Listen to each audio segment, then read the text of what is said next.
An arrogant HOA president fined my autistic son for his vocal stims in the community garden.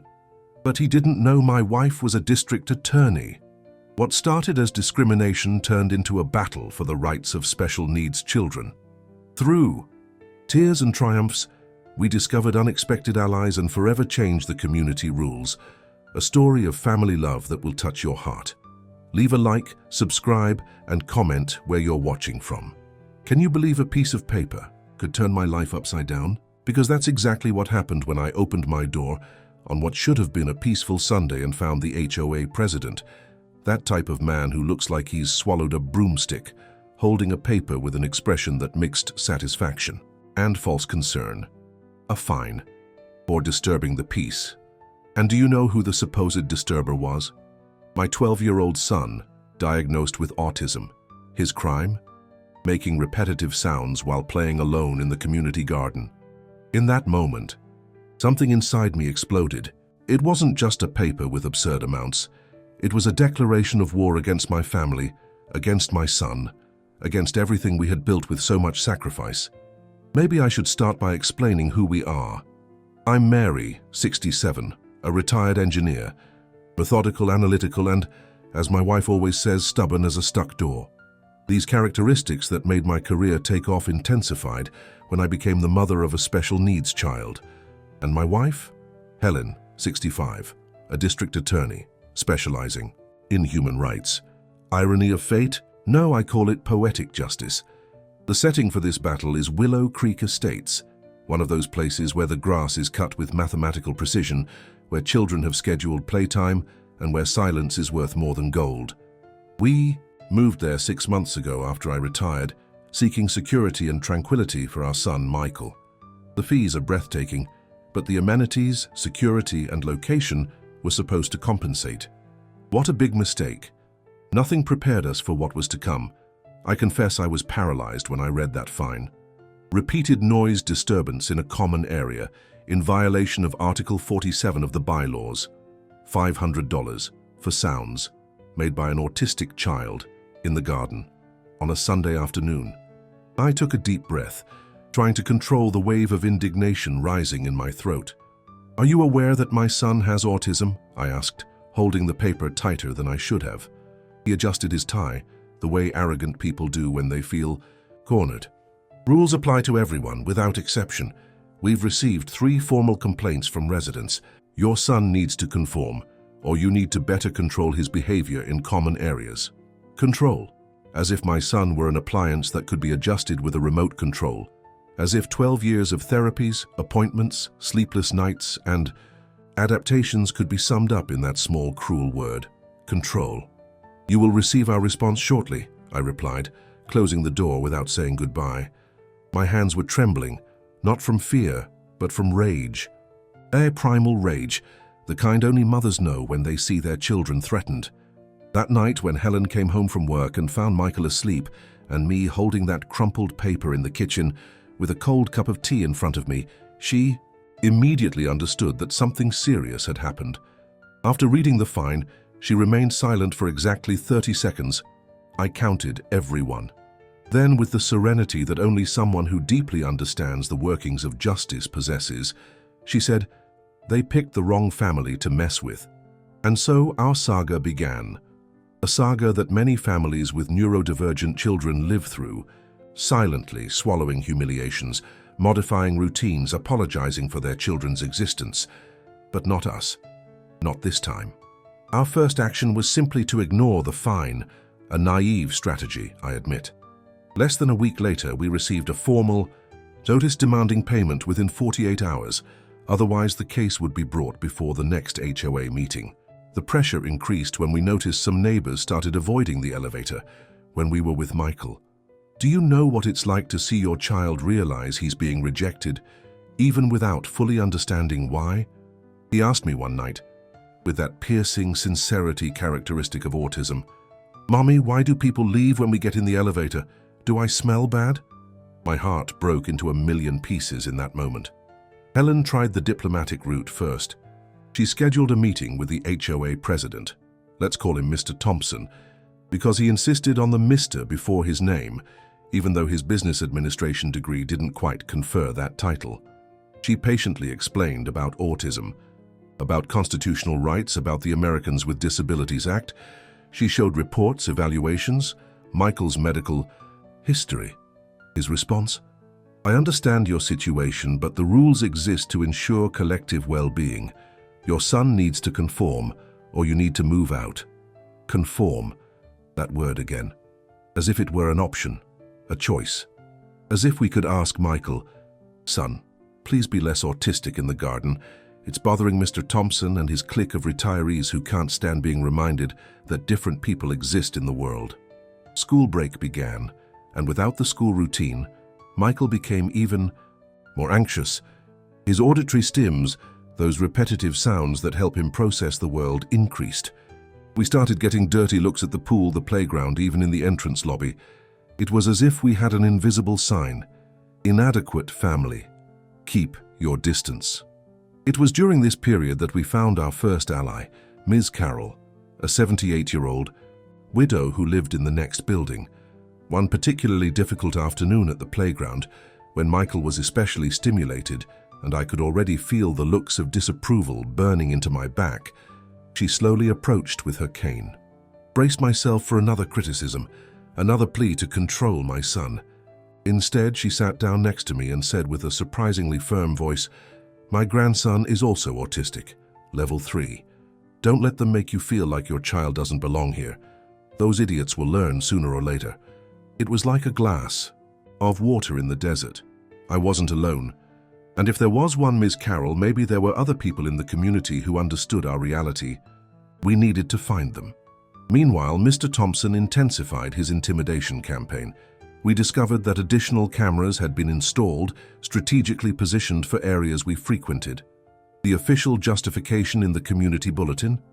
Enhanced security in common areas. The reality? Specific surveillance on Michael. 3 months after the start of this nightmare, Helen decided it was time to stop reacting and start acting. As a prosecutor specializing in human rights, she not only had theoretical knowledge, but also access to information and resources that most families in our situation wouldn't have. I want you to formally request in writing all the minutes of HOA meetings from the last 5 years, she instructed me one night while organizing a stack of documents. I also want the complete history of all fines issued during that period, with amounts and justifications, and more. I want a copy of the original community development plan approved by the city. I didn't immediately understand what she was looking for, but after 40 years of marriage, I learned to trust her legal instincts. I made the formal requests using the standard community form, citing the articles of the bylaws that guaranteed access to this information for any resident. As expected, obstacles started immediately. The HOA secretary, a young woman who always seemed scared around Mr. Thompson, informed me it would take a few weeks to gather all this documentation. Helen smiled that calm smile that always preceded a storm and replied, Article 32, Paragraph 4 of our bylaws establishes a maximum deadline of 7 business days for providing documents to residents. It's Tuesday. I expect everything by next Thursday. Otherwise, I will file a formal complaint with the district attorney's office for obstruction of access to information. The documents arrived on Wednesday. What we found in those hundreds of pages left me breathless. In 5 years of his management, Mr. Thompson had issued 73 fines. Of these, 52 were directed at families with children or people with some kind of special need.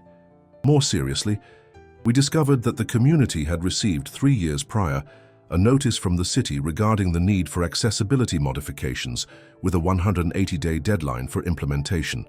The deadline passed, the modifications were never made, and the documentation showed that the funds designated for these improvements had been reallocated for aesthetic renovations in the entrance lobby. Alongside our discoveries, something unexpected happened. We were approached by Patricia, Mr. Thompson's daughter, a 25-year-old education student. She had recently returned from studying abroad and was temporarily living with her father. I need to talk to you, she said, visibly nervous when she found us in the elevator. But not here. Can I visit you later? That night, Patricia revealed to us that she was deeply bothered by her father's actions. He's always been strict, but since he became HOA president, he's turned into a different person.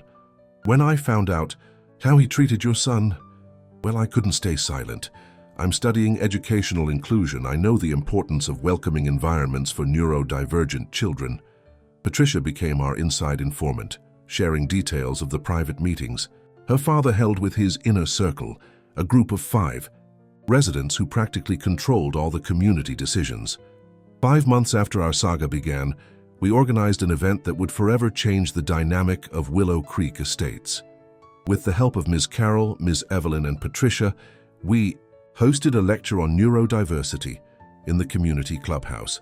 We invited specialists, distributed informational flyers, prepared an exhibition with works by autistic artists. To our surprise, more than half the residents attended. Many came out of curiosity, others out of genuine interest. Some confessed afterward that they had never really understood what autism was. During the event, something unusual happened. Michael, usually reserved with strangers, approached the piano that decorated the clubhouse and started playing. Not just any melody, but a complex piece by Bach that he had learned in his music therapy sessions. The entire clubhouse fell silent. For 3 minutes, those same residents who had signed complaints against Michael's disturbing noises listened, amazed, to the sounds he was capable of producing when he felt safe and welcomed. At the end of the spontaneous performance, the applause was thunderous. I saw tears in Ms. Evelyn's eyes. Mr. Thompson did not attend the event, but Patricia discreetly recorded everything. The following week, something even more surprising happened. Marina, Mr. Thompson's wife, a woman we rarely saw in the common areas, approached us at the playground. In a low voice and constantly looking over her shoulder, she revealed, "You need to know. My husband's real concern isn't the noise or the rules. He fears that the presence of people with disabilities will devalue the properties. He and some investors in the community have plans to turn Willow Creek Estates into a high-end development. But for that, they need to remove anything they considered potential problems for future buyers." The pieces finally clicked into place. It wasn't about Michael, about rules, or about noise. It was about money, real estate speculation, and prejudice masked as concern for collective well-being. Armed with all this information, we prepared our final move. The general HOA meeting, held 6 months after the first fine, would be the stage for our response. The auditorium was packed like never before. Mr. Thompson opened the meeting with his usual speech about management excellence and property value, proudly announcing a 15% increase in the average property value during his administration. When it came time to discuss disciplinary matters, where our situation would be addressed, Helen asked to speak. Mr. Thompson tried to limit her time, claiming the bylaws allowed only 5 minutes per speaker. "Article 17, paragraph 3, she replied, without consulting any notes. "In cases involving reports of administrative irregularities, speaking time can be extended according to the complexity of the issue, and believe me, Mr. Thompson, what I have to say is extremely complex." What followed was a masterclass in legal argumentation. Helen presented methodically all the evidence we had collected: the disproportionate fines against families with children and people with disabilities, the diversion of funds allocated for accessibility, the ignored notice from the city, the emails exchanged between the HOA president and real estate agents, provided by Patricia, discussing how a more exclusive environment would increase the value of the units. As she spoke, Mr. Thompson's face went from red to white. He tried to interrupt her several times, but with each attempt, more voices rose asking her to continue. The final blow came when Helen revealed that she had formally requested, as a prosecutor, an external audit of the community's finances based on the evidence of potential financial misconduct. "This is not just a case of discrimination against my son," she concluded. "It is a case of systematic discrimination, diversion of funds, and violation of the constitutional rights of all residents who don't fit the profile considered desirable by this administration." Absolute silence. Then slowly, people started to stand up. Ms. Carol, the couple caring for their granddaughter with Down syndrome, the teenager in a wheelchair's family, the woman with fibromyalgia. One by one, they shared their own stories of exclusion and humiliation. When the vote to decide on the continuation of Mr. Thompson's management was proposed, the result was overwhelming. 178 votes against, 22 in favor. He was removed from office. The transformation at Willow Creek Estates in the following months was profound. Under the interim leadership of Ms. Carroll, elected by acclamation at that same meeting, the community began a full accessibility modification project. The irregularly issued fines were cancelled and the amounts refunded. An inclusion committee was created with representatives from families with different profiles. The most symbolic event, however, happened exactly 1 year after the first fine. Michael was invited to inaugurate the new sensory space, an area specially designed for neurodivergent children with appropriate equipment, suitable lighting, and partial soundproofing. The project, ironically, was funded with the money from the improperly collected fines over the years. At that opening, as I watched Michael happily exploring that environment designed for him and so many other children like him, I had an epiphany. Our fight was never just for Michael. It was for Ms. Carroll and her grandson. It was for the granddaughter of the couple in Unit 505. It was for the teenager in a wheelchair. It was for everyone who would come after. Mr. Thompson. He moved out of the community 3 months after his removal. We heard his wife filed for divorce, and his daughter Patricia decided to write her senior thesis on inclusion in residential spaces, using Willow Creek Estates as a case study. And as for us? Well, we discovered that sometimes you have to weather a storm to build something better. Michael continues making his sounds in the garden. He still plays the piano occasionally in the clubhouse. He continues being exactly who he is, a wonderful, complex, challenging, and absolutely perfect child in his uniqueness. And me? I learned that even at 67, with gray hair and knees that protest when the weather changes, I can still be a warrior, that my voice still matters, that never ever should we let anyone make us feel like we don't belong somewhere because of who we are. Today, Willow Creek Estates is a model of inclusion for other communities in the city. We receive visits from highway presidents, architects, and lawyers interested in replicating our initiatives. Helen gives talks on the rights of people with disabilities in residential spaces. I coordinate the accessibility committee. And Michael? He's 13 now. He still makes his sounds. He still plays the piano. Recently, he composed his first musical piece, inspired by the sounds of the community garden. He called it Resistance. When I asked him why, he replied with that disconcerting sincerity, "Because that's what we do, Mommy. We resist, like the flowers in the garden that grow even when someone tries to step on them." Out of the mouths of babes, right? Sometimes I think about Mr. Thompson. I imagine what it must be like to live with so much fear of difference, with so much concern with appearances, with so much inability to see beauty in diversity. What an impoverished life. What a waste of energy. What a sad trajectory built on the exclusion of others. In contrast, our life, despite all the inherent challenges of raising a neurodivergent child in a neurotypical society, is incredibly rich. Michael taught us to see the world in ways we never would have imagined. He taught us that there are 1,000 different ways to be in the world, all equally valid. He taught us that the social rules we accept as normal are often arbitrary and obsolete. Our battle at Willow Creek Estates was just one chapter in this larger journey of raising a child the world insists on labeling as different. An important chapter, no doubt. A turning point, but the story continues day by day with small victories and constant challenges. Recently, Michael was invited to play the piano at the community's anniversary party. There he was, the same boy who a year before had been fined for making sounds in the garden, now applauded for producing music in the clubhouse. The irony was not lost on me, nor on Helen.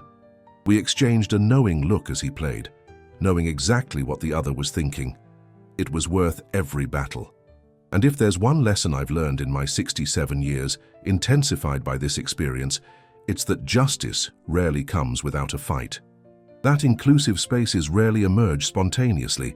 They are won, often at the cost of tears, sweat, and courage from those who refuse to accept exclusion as destiny. Maybe you're listening to this and thinking, "But I don't have the energy of this woman." I don't have a prosecutor wife. I don't have unexpected allies showing up at crucial moments.